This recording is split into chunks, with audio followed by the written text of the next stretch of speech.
Fifth gear lean update for you guys. We changed the fluid out in the ZF to, I think it's Redline MT90 or Redline MTL.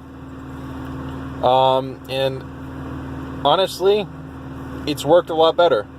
Like right now, it's cold. I wouldn't be able to do this before.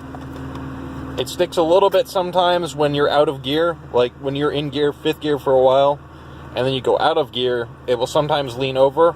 But most of the time, it will come back, and I say that now, and now it won't come back. But it's probably because the transmission's not totally warm yet. But instead of taking about 15 minutes or 20 minutes for it to actually pop out of fifth gear lean and go back to normal, as you see, it does have lean right now.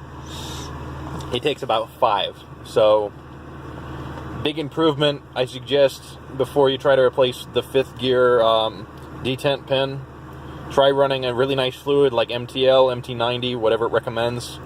Can't remember right now, but yeah, that's my experience with it so far. Also, get a new shift on for this thing because that kind of fell apart.